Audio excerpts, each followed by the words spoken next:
Imagine waking up, and for the first time in a long time, your mind feels quiet. No pressure in your chest, no racing thoughts, no invisible storm following you from the moment you open your eyes. Now picture this. Somewhere in a remote Korean village, hidden between ancient mountains, people actually live like this every day. Not because life is easy for them, but because they use a method passed down from masters to students, from warriors to workers, from elders to children. A method designed to protect the mind before anxiety ever appears. You won't hear anyone there saying, "I'm too anxious to start," or "My mind won't stop." Because they've learned something the modern world forgot. The mind only creates anxiety when it doesn't know where to place its attention. And that's where this Korean technique comes in. It doesn't require deep breathing. It's not complicated meditation. It's not positive affirmations or motivational tricks.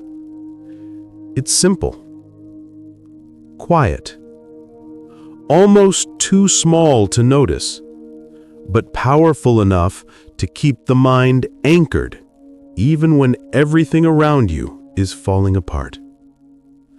Monks use it. Old warriors used it before battle. Students use it when their future feels uncertain. Workers use it when their day becomes overwhelming. Because for them, anxiety isn't a monster. It's a signal.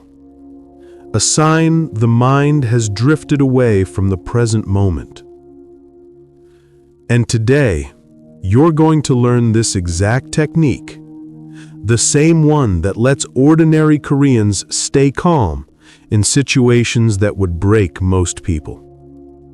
You might even look at it and think, "That's too simple.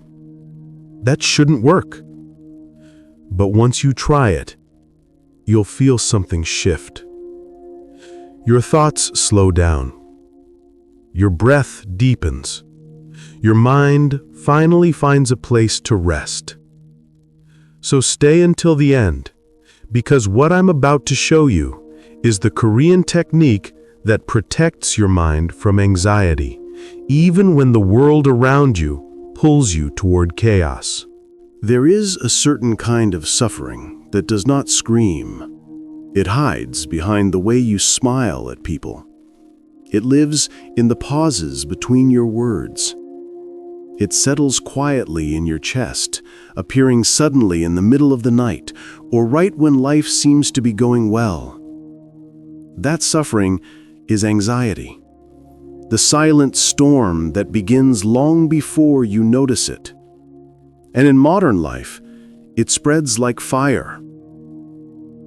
But here is the strange part.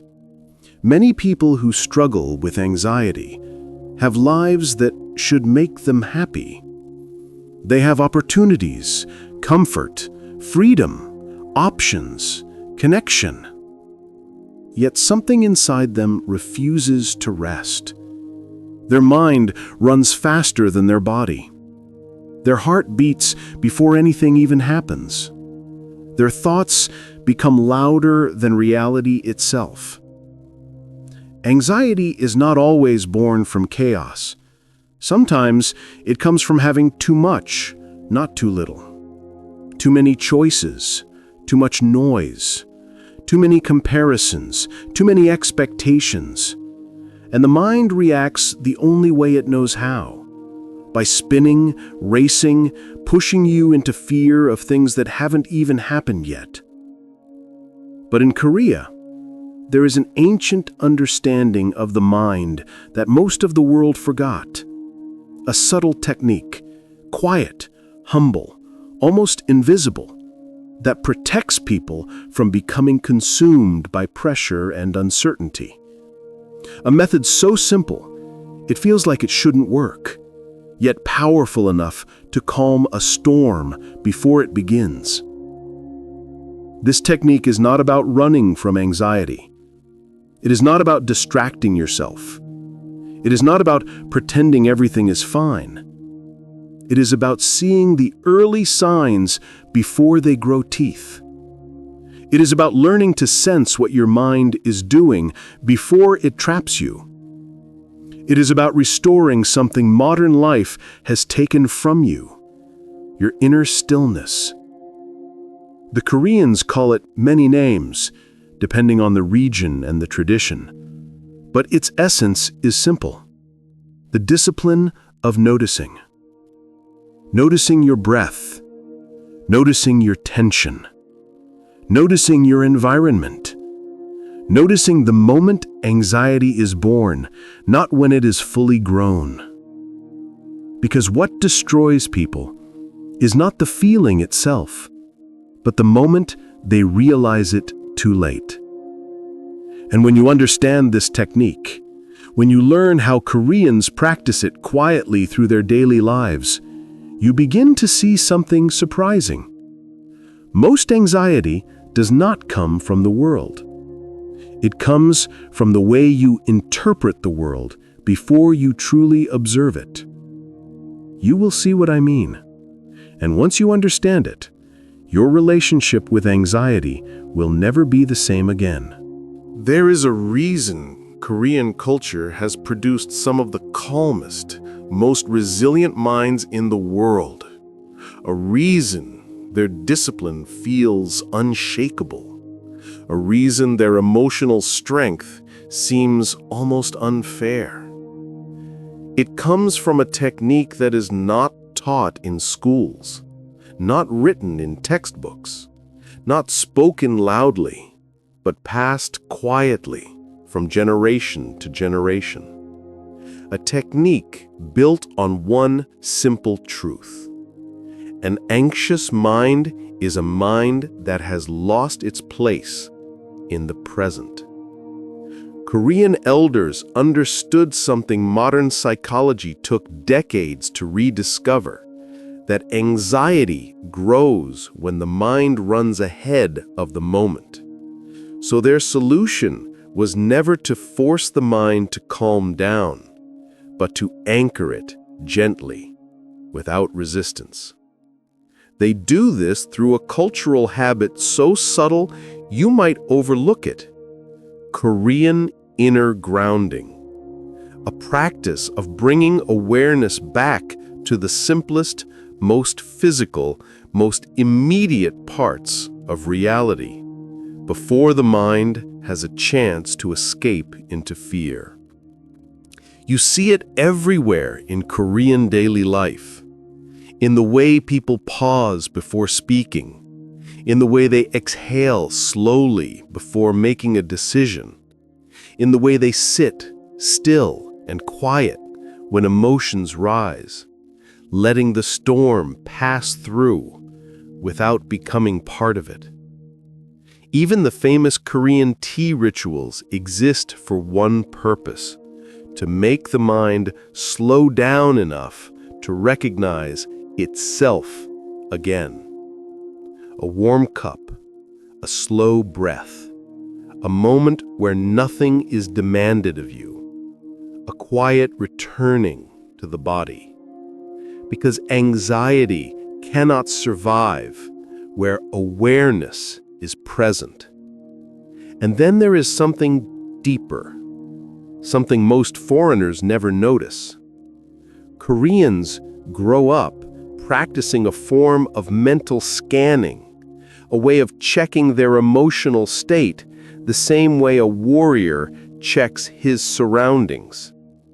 Noticing when the shoulders tighten, noticing when the breath becomes thin, noticing when thoughts start accelerating, noticing when the heart beats a little too fast, and catching it. Not judging, just catching it. This is where their strength begins, Because while the rest of the world only notices anxiety at its peak, Koreans notice it at its birth. This is why their minds appear calm, not because they never feel anxiety, but because they intercept it before it has the chance to take over. And once you understand this technique, once you learn how to apply this Korean method to your own life, you begin to feel something you may not have felt in a long time. Control. Not the loud, aggressive, motivational kind, but the quiet kind. The kind that feels like coming home to yourself after years of living in a storm. Most people try to escape anxiety by running from it, distracting themselves, pushing thoughts away, filling every moment with noise so they won't have to feel anything. But the Korean method works for one reason. It does the opposite.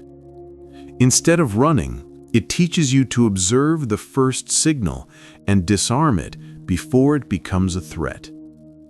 It begins with a rule so simple you might underestimate it. Notice the smallest shift.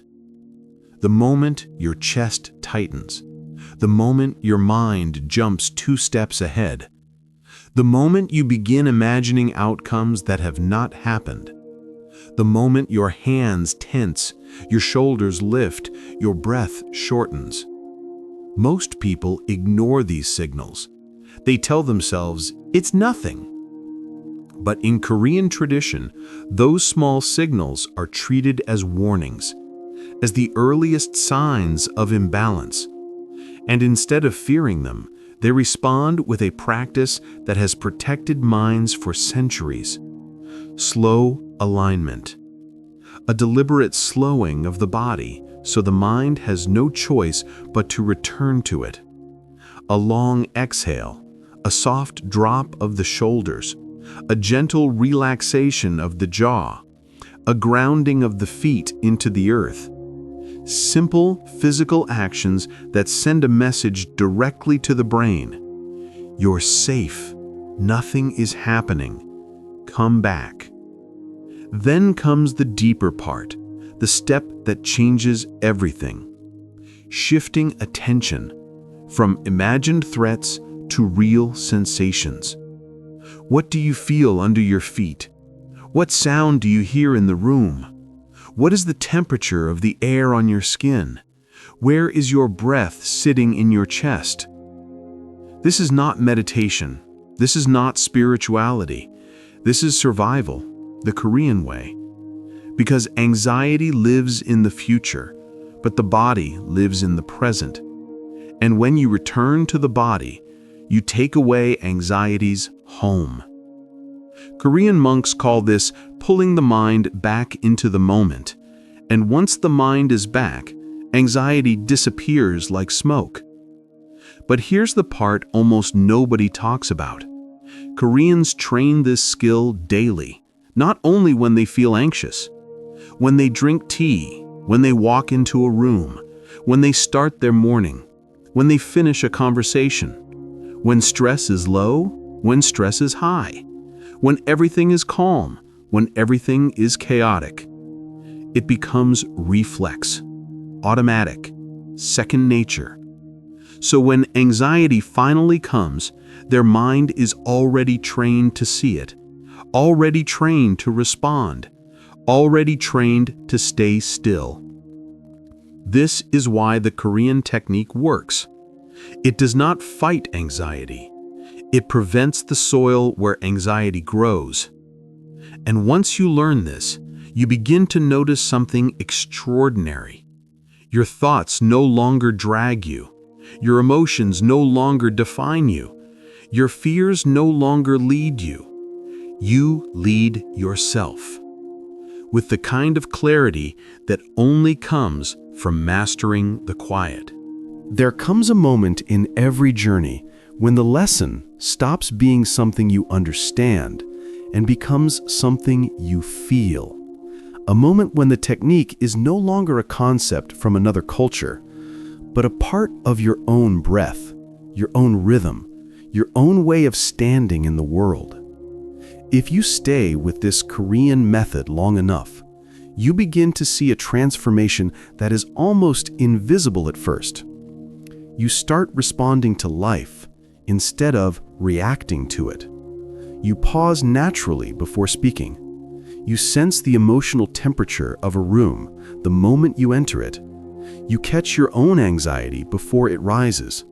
You feel grounded in situations that used to overwhelm you. You notice your thoughts without drowning in them.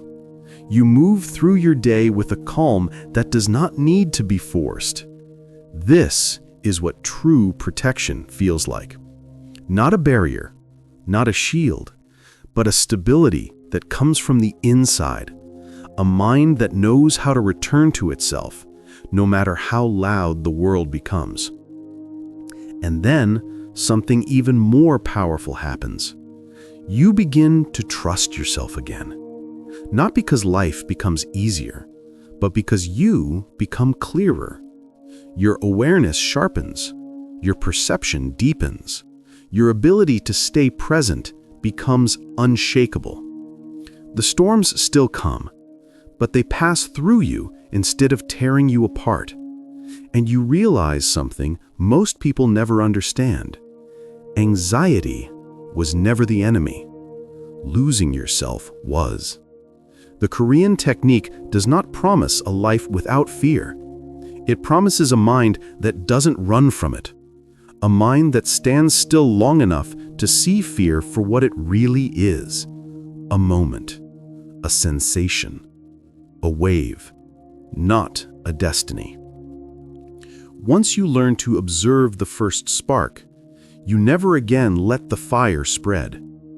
So take this with you, into your mornings, into your work, into your relationships, into the moments when your chest tightens, and your thoughts begin to pull you somewhere you don't want to go. Pause, return, observe, align. Come back to the present, again and again and again. In the quiet, you will find your strength. In the stillness, you will find your clarity. And in the awareness you build each day, you will find a version of yourself that anxiety can no longer reach. This is the Korean technique. This is the protection you've been searching for. And now, it belongs to you.